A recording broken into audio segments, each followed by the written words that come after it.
Hello everyone. In today's video we are going to talk about how to use OR logic with if statement. So basically this is my script file and in that I will code here. First of all, let's take a variable and assign it a value as 10. Now let's ask the user to enter a particular number. So I will write here enter your number, and after that I will read or I will store that number into a variable and let's call it as number. Now let's have our if statement. So I will write here if my brackets and in that I'll use my small brackets. Now I will write my condition here.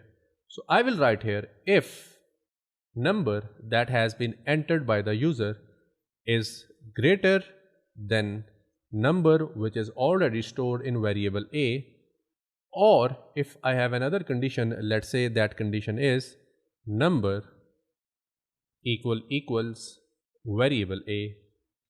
So if any one of these conditions are true, then what we want to do, we'll write here then echo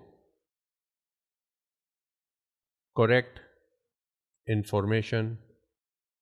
Other than that, if we do not get this information right, we want to print a message that will say wrong information. So I will write here wrong information, and after that I'll close my if statement, and now we are good to go. So if I run my script here, I will write here bash name of the file which is script.sh and hit enter.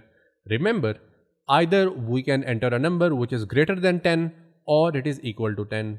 Only then the scenario will be correct, otherwise it will be wrong. So let's enter here 20 and hit enter.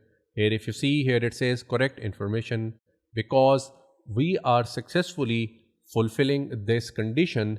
Yes, this condition is wrong because 20 is not equal to 10, but this is the beauty of OR logic, in that even if one of your condition is true, your statement will be considered as true.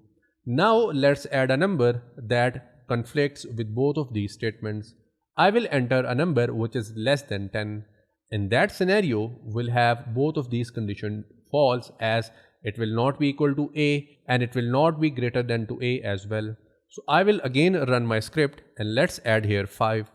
So here if you see, we have wrong information as an output. So this is how you can use your OR logic or OR gate with your if statements into your bash. If you want to change the conditions in here, you can do so very easily. Let's say I write here less than or equal to, and now if I run my program, let me save this one, and now let's run this program. So here if I enter number which is greater than 10, it will say wrong information, because now we want a number that should be less than or equal to our A, which is 10. Now let's add a number which is less than 10. I will write here 4 and here it says correct information. So this is how you can tweak it and you can use it. And that brings us to the end of this video. I'll see you in the next one. Till then, take care.